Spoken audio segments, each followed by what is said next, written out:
Hello everybody, this is Lakshmi Prabha. In residential space design, today we would be dealing with the module site selection.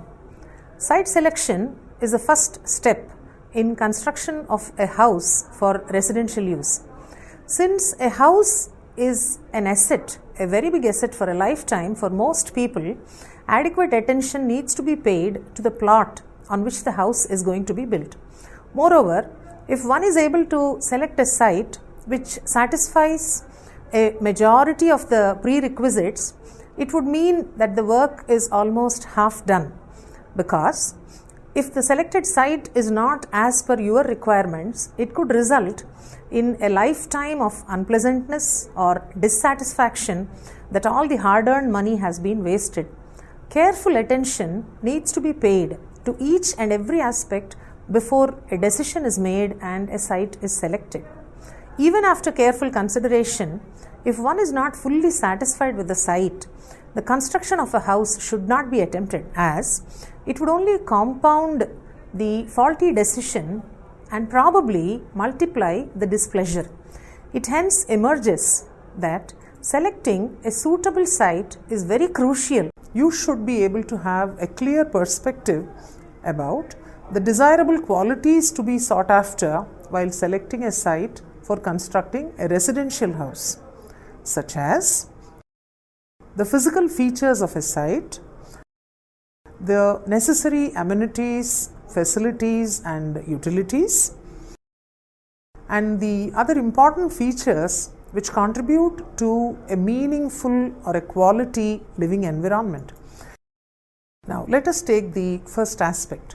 The physical features that are desirable in a site are, we will make a list of them: topography, elevation, shape and size of the site, the nature of the soil, the vegetation, access to the road, the groundwater table and Vaastu. Now that we have the list, let us discuss each of these one by one. Now when we say topography, it refers to the location of the site in terms of the slope of the site in relation to the road. The slope should be in such a way that it is towards the road and away from the site. This would facilitate a proper drainage of rainwater as well as wastewater. If the slope is towards the site and away from the road, the rainwater or the wastewater would stagnate on the site, and this could lead to mosquito menace. The second point is elevation. The site should have an interesting elevation. It would be ideal if the site is at an elevation or at a height, as this would give a natural regal appearance to the building. However, the site should not be too steeply elevated, as this would render transporting the construction materials and men also very expensive and difficult. If the surface of the site is uneven, this would also offer an interesting challenge in planning. Many times, split level houses may be designed on such sites which are uneven.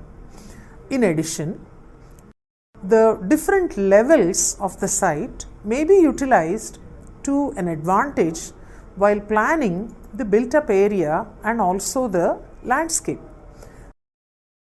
The low-lying portion of the site may be utilized to plan an artificial water body such as a pond or a fountain, or also a sunken garden.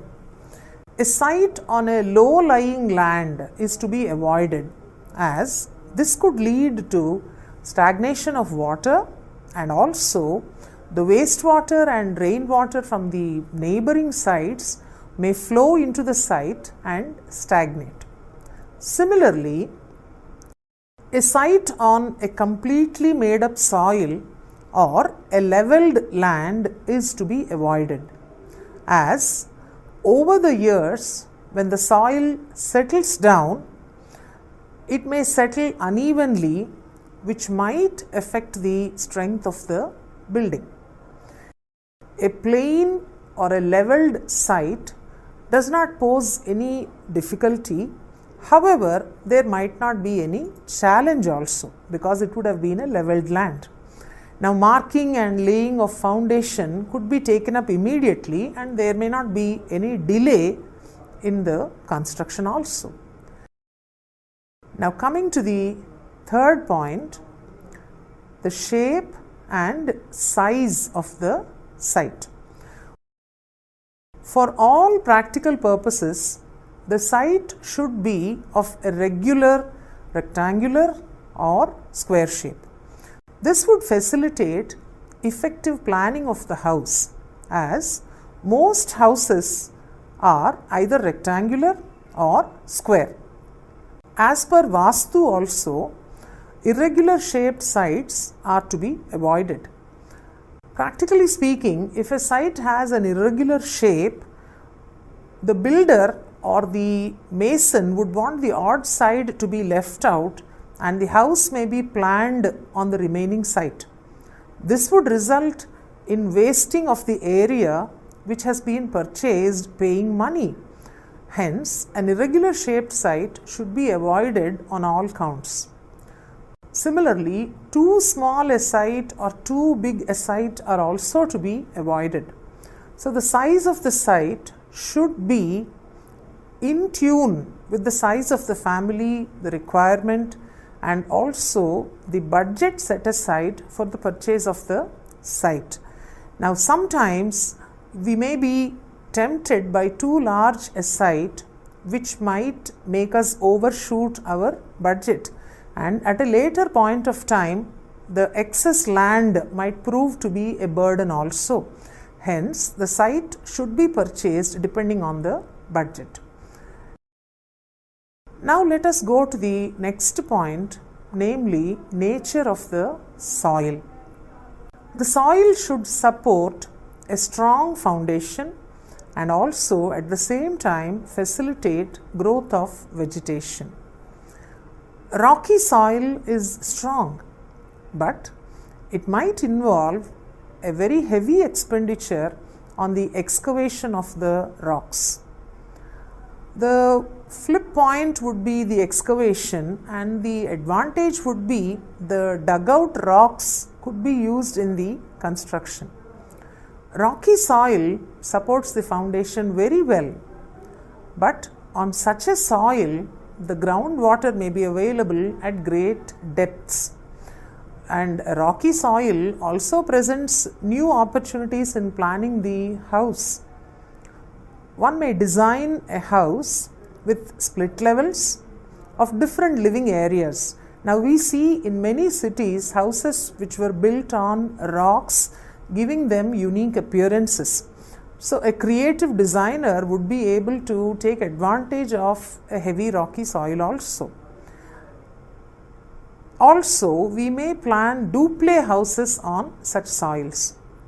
Now, black cotton soil and red clay soil are not considered very ideal, because during the rainy season, these soils would absorb the water unevenly and also dry unevenly, which might result in vertical cracks in the walls of the building. Now, this might affect the strength of the building also. However, the clay soil promotes growth of vegetation around the house. Now, hard muram soil, sandy soil and gravel soil are good enough for house construction. In the present day construction scenario, when the soil is clayey, one preventive measure which is being adopted by civil engineers is to lay a reinforced foundation and then to raise the walls on those. However, that might be an expensive proposition. Now, the fifth point is vegetation. The site should be observed for the presence of vegetation. Now, when we say vegetation, what we mean is any trees or plants on the site. Now, existing old fruit yielding trees like maybe a mango tree would be an asset. Similarly, if there is lush green grass on the site, that might indicate that the fertility of the soil is good and that we would be able to plan a good garden on the site. On the other hand, if the site is totally bereft of any greenery, then it may not lend itself to any elaborate garden planning.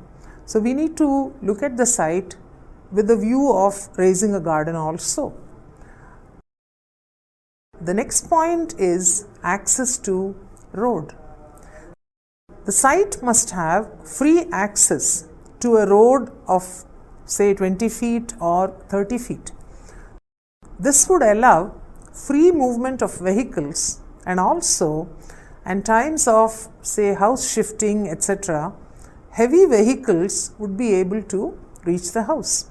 Otherwise, now if the path to the house is winding and long and narrow, then even a car you may have difficulty even to bring a car to the house.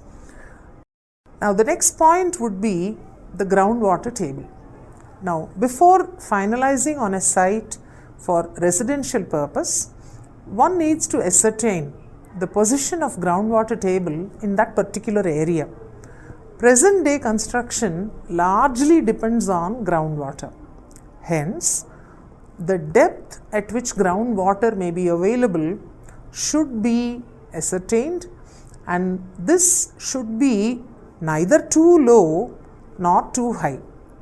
Now, while the former may mean more expenditure on drawing water for construction as well as for future use, now the latter may result in striking water even while digging for the foundation. This data may be obtained by consulting the local soil scientists. It may also be a safe measure to know if the land was a flood plain, which would indicate the risk of the site getting flooded in the event of heavy rainfall for more than 10 hours or say for a day. Many a time, sites are developed from lands which would have been natural water bodies such as tanks or ponds, which would have dried up in the course of time. So, there is a need to find out if the site is not from one such land, because many a time when we are buying the plot, we may not be aware as to what was the form of the land in earlier years. So, this becomes a very important factor, because once the construction is completed and we would have occupied the house, now if there is a flooding and the whole house is surrounded by water, we would be left with no choice. So, this also becomes an important factor. The next aspect is Vaastu. The orientation of the site is a very important factor, as this ensures availability of sunlight and natural breeze. Presently, as we observe around us, Vaastu is also being given a lot of importance with regard to the orientation of the site. A site with either an eastern or a northern orientation is generally considered ideal by many. A site should have free access to natural light and natural breeze. Say for example, if on one side of the site there is a pre-existing multi-storied construction, this would definitely block the flow of light and breeze from that side. So, when you are looking for a site for residential purpose, you should also keep in mind this factor. Now, we shall come to the amenities or the facilities or the utilities which should be available near the site. While selecting a site for house construction, we will need to check for the availability of certain utilities and facilities and amenities. Now, why do we need them? These would ensure a comfortable day-to-day functioning. Now let us see what these are, because these are required for a smooth running of a household. The first of these is protected water supply by the local government, whether it is a panchayat or a municipality or a corporation or a metro. Now, it must be inquired from the seller or the agent who would have given you the information about the site, whether drinking water supply, protected drinking water supply by the municipality or the corporation or the panchayat is existing in that particular area where the site is located. The next thing would be proper underground or surface drainage of wastewater or sewage. One must find out if the area is covered by the underground drainage sewers, which are further connected to the main city sewers. If this is not present, then the owner will definitely have to plan for a septic tank for sewage disposal. Even if the underground sewage lines are not laid out, one must physically try to know if there are wastewater ducts running on the streets for the disposal of the wastewater from the kitchen and the bathrooms. If they are not seen, it implies that the wastewater from the house would be flowing on the streets, which would definitely be an eyesore. So this also becomes an important factor. The next thing is well laid out roads. We must observe whether the roads connecting the site are metal topped or cement topped. Now, mud roads are an indication of the level of development of civic amenities in that particular area. Now, if the roads are all muddy and not laid out properly and full of gravel, now during the rainy season, you may have difficulty reaching the site and there may be a lot of potholes on the roads. The next thing would be uninterrupted or good quality power supply. Now, while inspecting the site, you should observe whether electrical lines have been laid out for the residential power supply and whether the poles are there on the road in front of your plot. The next thing would be availability of outlets selling provisions or other supplies in the proximity.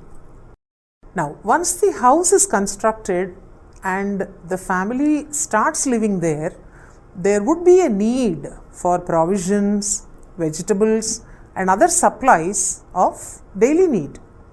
It should be seen if there are outlets selling those supplies at a walking distance. Many a time, what happens is the developers would market the plots where such facilities might not be there. It is for the buyer or the owner to verify if these are present. Now, the distance from these outlets should be assessed or measured in terms of the time taken to reach them by foot or by vehicle and not in terms of the kilometers. Now, similarly, stores selling medicines or medical supplies may also be required, especially when there are very young children or elderly people in the family. Now, let us see the next factor. Community facilities like a playing ground or a park for the children and for the elderly. A playground or a park in the neighborhood would be a very good feature for the plot. This would allow the children and the elderly to spend some time leisurely and also to interact with others of their own age group. Now, for children, this might help in releasing their pent-up energy to interact with their own age mates, and for the elderly also, this might provide an opportunity to share their feelings and to feel refreshed. If one is considering buying an apartment, then one must inquire if a play area for the children is being earmarked by the builder. It is being observed in the contemporary scene that a walking track is also being planned by the builders and developers. Similarly, a health club or a spa is also being planned by many builders in the complex. Another trend that we are also observing is that of gated communities. Now, if you are planning to buy a plot or a house or a villa in a gated community, then you can rest assured that all these would have been planned in that, because most of the time we see in the advertisements or their marketing gestures also, the builders would focus and highlight all these aspects. Now that we have seen some of the essential features that are required when you are buying a plot or a site for house construction, let us look at some of the other features which are also to be looked for. Even though they may not be compulsorily required, these would add to the living quality in such a site. The first thing would be a bus stop or a metro station or a subway station at a reasonable walking distance. Now, when you are assessing this point, you must remember that many times when we come back from the market or when the children are coming back from the school, the distance that they would have to walk with a bag or a bag full of provisions, or when you are traveling from somewhere. So this also becomes an important factor. The next thing would be proximity to school for the children and also to the place of work for at least one of the members, either the head of the family or the homemaker if she is gainfully employed. Now, many people feel that nearness to the place of work of the homemaker would be more advantageous because that would be less stressful for her to come back from work and take up the household work again. The next point would be a reasonable reach to the railway station or the bus station or maybe an airport if it happens to be a metro. The last factor would be closeness to shopping areas. Now, the last point would be closeness to shopping areas. Now, we may not want our plot to be very close to the shopping area, but a reasonable distance would be advantageous because in the event of having to buy something, if the shopping area is a little closer, that would be an advantage. Now, in order to ensure most of these above factors, one may look for a site in an already developed or a developing locality.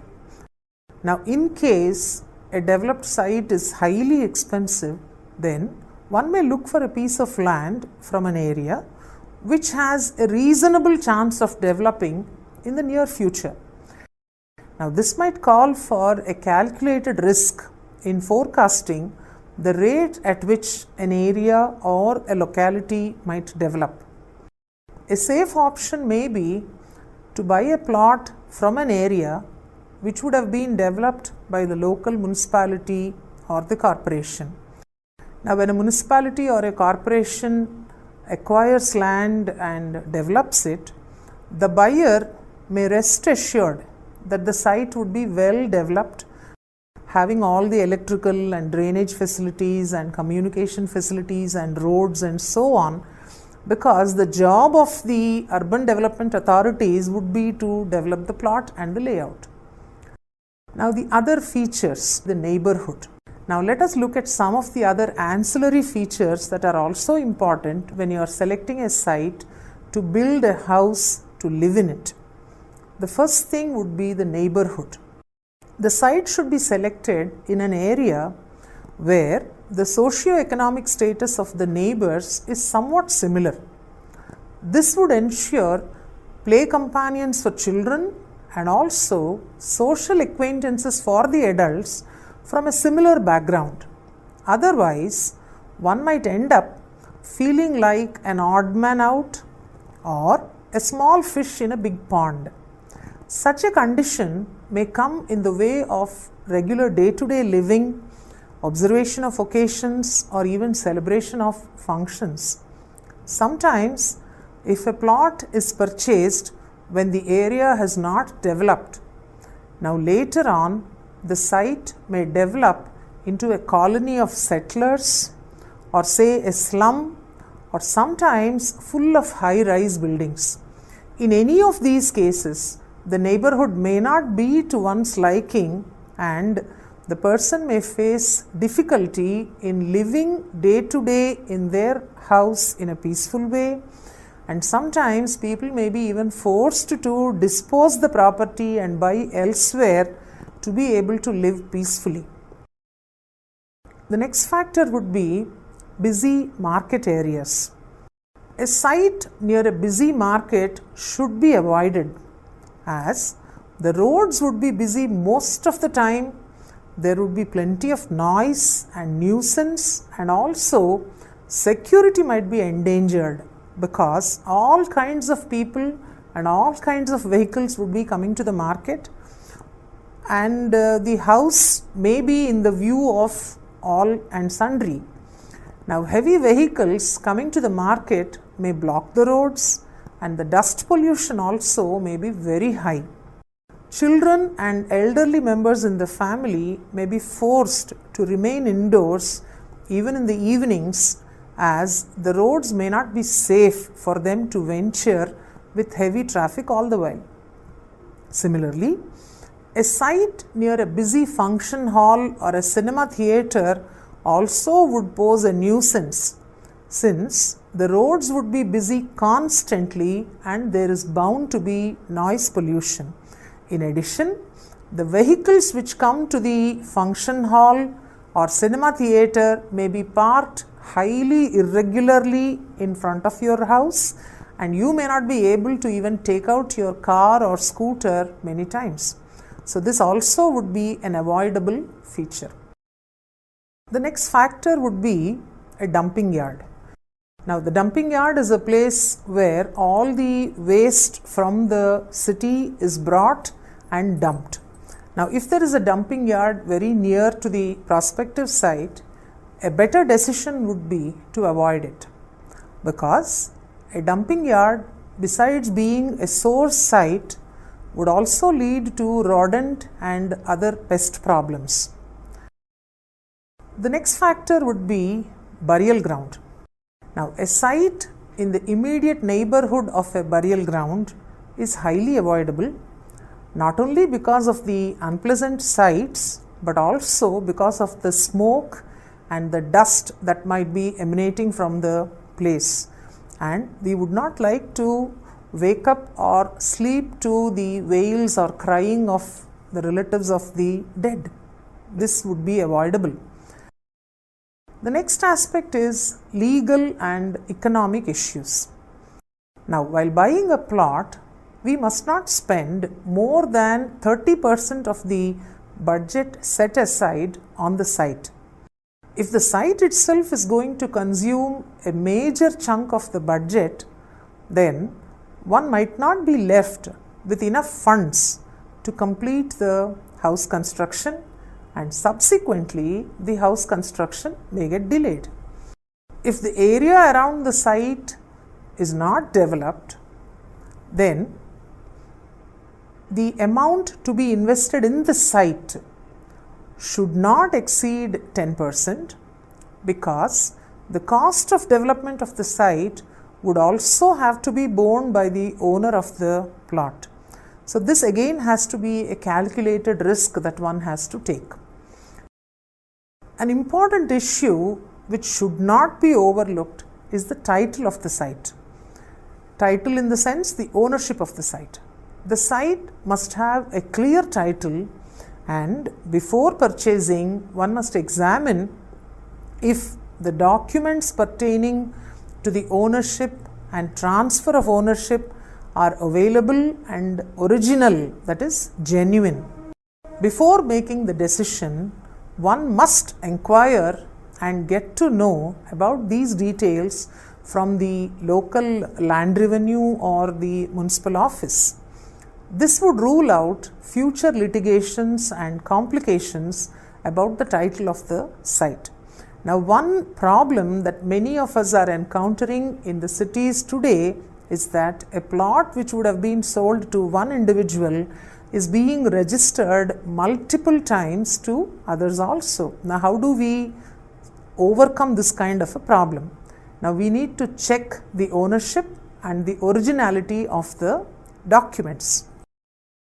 Now, if one is planning to buy a plot by taking a loan or an advance from a financial institution, then it becomes mandatory to check if the site selected would qualify for obtaining a loan. Because many times nationalized banks and even some of the private banks have their own criteria in deciding as to whether a loan may be given or granted for that particular property. By consulting the concerned bank or the financial house representative, we would be having clear idea as to whether it qualifies for a loan or not. Now, before making a purchase, we also need to have clarity about the local bylaws governing house construction in that particular area. Now, the bylaws would govern the features such as a setback. Now, when we say a setback, what we mean is the area which needs to be left without any construction on all four sides of the house. So, the local bylaws would govern the features such as setbacks. Similarly, the height of the finished building, that is how much of area can be built up in that particular plot, and also such features. Now, the bylaws would govern the features such as a setback. Now, when we say a setback, what we mean is the area which needs to be left without any construction on all four sides of the house. So, the local bylaws would govern the features such as setbacks. Similarly, the height of the finished building, that is how much of area can be built up in that particular plot, and also such features. So, in addition, we also need to inquire if the plot is in a residential zone, because by mistake, if we have purchased a plot and later on that plot happens to be in an industrial zone or a commercial zone, then we might have problems living in that house, because every amenity that the municipality provides, now all these amenities are linked to the zoning regulations. Now, it may seem like a Herculean task to identify a site with all the above qualities. It may not be in fact possible to identify a site which satisfies all the above stated desirable features. However, then how do we decide? Now, if I am not going to get all the possible features, then does that mean that I am not going to buy a plot at all? No. On the other hand, we need to prioritize and then come to an understanding as to which factors are most important and which can be overlooked, depending on the demand and depending on the resources on hand, and also depending on the urgency of the situation. The most important factors, however, which should not be bargained for could be the level of development of the site, then a clear ownership of the plot, and also a scope for future growth. Now, this becomes very imperative because a purchase of the site to build a house is a lifelong or a lifetime financial investment. To conclude, now in today's module, we have seen the various factors that we need to take into consideration when we are buying a plot.